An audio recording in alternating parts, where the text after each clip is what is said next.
Monday, and I know that I'm running late, and I'll tell you why in just a minute, and I bet some of you have some guesses. But we're going to talk about 2 things to do when you wake up feeling exhausted.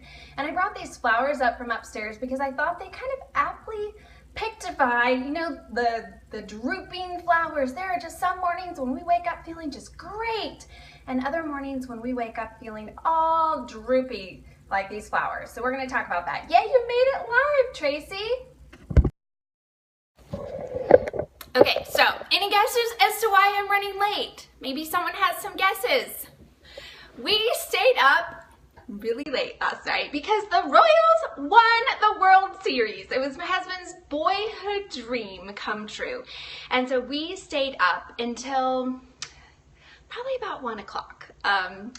And we were very, very excited. And for those of you who missed the game, don't care anything about baseball, it actually was a super cool game. I am not a huge baseball fan, except for at this time of year. And I look like I am glowing and angelic right now. Let me see if I can fix that.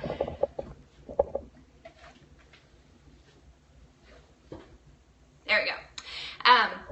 But last night was a really, really cool game in the sense of that they were, like, we just thought there's no way they're not going to make this. And then in the 12th inning, they scored like 5 runs, or it was amazing. So anyway, quite exciting at our house, and I'm running late, but that's okay. So we're going to talk about when you wake up feeling exhausted.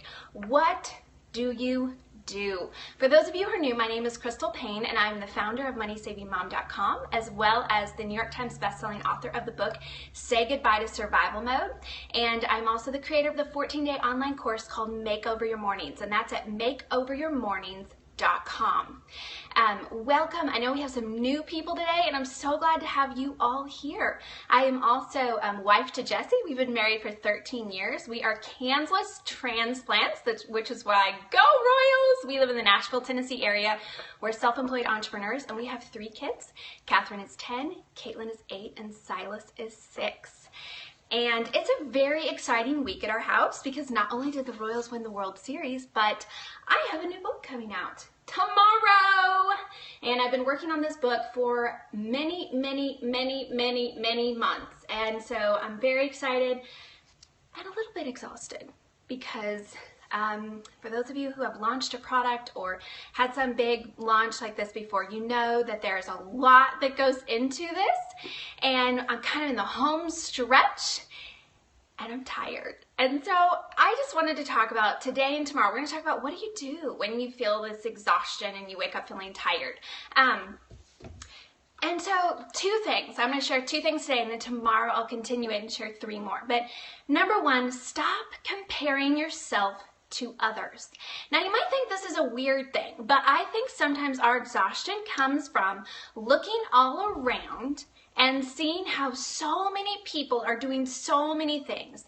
And we feel like, what is my problem? Why can't I get my act together? Why can't I be doing more? And then that just makes us feel worse and more exhausted and more overwhelmed. Like, I should be doing more. Look at her, she's doing all that. Look at him, he's doing all that. And what's my problem? We've talked about the fact that, you know, there are introverts and extroverts. And I've really learned this in the last year or 2 for me, of realizing that I have a smaller capacity because I'm an introvert. So I cannot just do people, go, go, go, pour into other people. I have to take time to replenish myself. So when I stop comparing myself to other people and compare myself only to myself, it helps me to breathe a little bit, because I can say, you know what? They have different struggles. They have different capacity. I have different struggles. I have different capacity. And I don't need to feel like I'm less than because I don't measure up to what they're doing. So many times people will look at me and they'll say, how do you do everything you do? And I just think if you could come live at my house, you would realize there is so much I don't do. And I try to remind myself of that about other people. I was looking at someone's Instagram feed last night. It was somebody, I think they liked one of my pictures, and I, for some reason, hopped over to their feed. And I saw all all of these beautiful pictures, and they were, cooking and domestic and all this beautiful stuff, and their house was so beautiful, and I thought, I just can't get my act together. I just can't get my act together. I mean, honestly, we had popcorn for dinner last night. That's the honest truth. We had popcorn because sometimes you just got to do what you got to do, and that's life, and it's Sunday night, and we're watching the Royals game. But I could feel really guilty over that, and that can make me just feel more exhausted. But when I stopped comparing myself to other people and think, I reminded myself, this person has a lot of skills, and it's clear from her Instagram feed. But I have a lot of other things that I'm doing, and it's okay that my house doesn't look so beautiful, and that I maybe didn't make this amazing meal for my family last night, and maybe that I'm not doing these crafty things because I'm doing other things, and I need to focus on my gifts and my strengths and my talents. So stop comparing yourself to other people. You can spend all of your life trying to measure up to someone else. You can fritter away hours of time wishing you had her hair or her figure or her energy or her gifts. But you are not her. You are you. You have unique gifts, talents, and abilities. You can improve upon what God has given you. You can wisely steward what He has given you, but you cannot change who He has created you to be. So instead of living life wishing you were someone else, embrace your own uniqueness. Don't feel guilty if you can't get up when she gets up, or decorate your home like she decorates hers, or fit into the size of jeans she does, or juggle all the activities and responsibilities she does. Your life and your goals are going to look different from others, and that is completely okay. In fact, if everyone were a carbon copy of each other, wouldn't life be dull and colorless? Do the best you can with the energy, gifts, talents, and resources you have in the season of life you're in, and then be free from guilt. So that was from a post that I wrote, and I just wanted to read that to you. So number 1, stop comparing yourself to others. Number 2, pick a few priorities and let the other stuff go. Thank you guys. So many of you are sharing. Thank you so much. I can't believe how many people we have today. I think this is the most I've ever had in one room. There are over 500 people. Apparently a lot of you are exhausted too. I'm glad to know that I'm not alone. So number 1, stop comparing yourself to others. Number 2, pick a few priorities and let the other stuff go. I mentioned this before that, people look at me and say, how do you do it all? And there is so much that I don't do.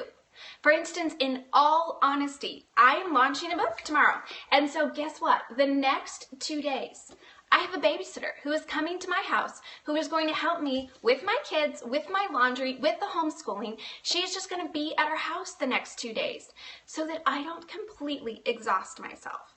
I want to be honest with that. I am not over here, Superwoman, getting it all done. I have a lot of help, and there's so much that I don't do. So stop comparing yourself to other people and pick a few priorities and let the other stuff go. I knew that with launching a book, I wouldn't be able to do a good job of a lot of other things unless I had help. And so letting some of that go, but in the sense of setting it aside, or in the sense of delegating it and bringing in help so that I can do those few priorities that I need to do the next few days. I have let so much stuff go and let it go guiltlessly. I mean, popcorn for dinner last night, letting it go. That helps me so that I am not exhausting myself trying to do things that I just feel like I'm supposed to do or that I feel obligated to do. Instead, just doing what I can do. I am always going to be falling short in some areas. All of us are. There are no superwomen. We're all just kind of a hot mess.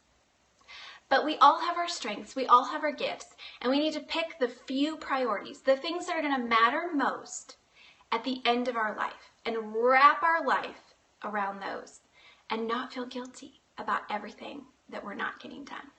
So those are my first 2 tips that I want to give to you. Tomorrow we'll talk about 3 more. But number 1, stop comparing yourself to others. And number 2, pick a few priorities and let the other stuff go. I wanted to also mention that this afternoon we're going to do a Blab, or I'm not going to do a Blab. There's some people who are on my launch team for my book, Money Making Mom, and they're going to do a Blab. And I've never done a Blab before, but I hear it's really fun and that it's multiple videos, people on video at once. And so I'm going to figure out Blab today so I can log on and check it out. But if you go to MoneySavingMom.com/scope, MoneySavingMom.com/scope, there's a link with information about the Blab. So if you'd like to show up and be a part of that, I guess you can come on live video and do this Blab this afternoon. So that's at MoneySavingMom.com/scope. You can get the link with the details on Blab. And I also wanted to mention that this afternoon at 3 p.m., I'm going to be doing a Money Making Mom scope. Money Making Mom scope on how to increase your Facebook engagement. So if you have a Facebook page or you're thinking of setting up a Facebook page and you're wondering how do you get more engagement through Facebook, we're going to talk about this. My Facebook page, I think there's about 750,000 Facebook fans, and I have been on Facebook for a long time, and it's been the #1 traffic driver to my site. And I have studied and experimented and figured out a lot of strategy that works really well on Facebook. So I'm going to share some of my top tips for what's working right now. So if you're interested in that, that's at 3 p.m. Central Time on Facebook. And it doesn't matter if you're a blogger, someone said they're a small business owner, any kind of business can benefit from Facebook. So if you have any kind of business or you're thinking of setting up a business, be sure to check that out at 3 p.m. Central Time. Oh, and we have a visitor. Silas, you want to come and tell them your very exciting news? This is Silas, and he is 6 years old. What is your exciting news? What happened last night? It's fine. And you sound like you got a frog in your throat. You got a frog in your throat. The Royals won. You were quite excited about that, weren't you? Yes. Okay. That was exciting. Also, if you have not gotten your bonuses for my book, Money Making Mom, be sure to go to MoneyMakingMomBook.com. MoneyMakingMomBook.com. You can get, only if you pre-order by midnight tonight, you can get not only my top 10 productivity tools sheet, you can see that. They're my favorite productivity tools and why I like them and where you can get them. And then also my Make Over Your Calendar 7-day course. So if you're wondering how to get more done, if you're wondering how does my calendar system work, how do I keep up with a lot of different things and juggle a lot of different balls, this calendar course will walk you through step by step how I merge digital and paper and how it works for me and how it can work for you too. So that is at MoneyMakingMomBook.com. If you pre-order Money Making Mom today on any site, the ebook, the audiobook, the book, anywhere on any site, and you go to MoneyMakingMomBook.com, you can fill out the form to get your freebies. And that ends at midnight tonight. So you want to take advantage of that. We will be selling this calendar course come January. But for now, you can get it for free if you go to MoneyMakingMomBook.com. So I will see you all back here around 3 p.m. Central Time, and I'm going to hop off, and then I will do a little scope on Rising Strong for those of you who are reading through that with us. So thank you so much for joining me today, and I hope that you have a wonderful day.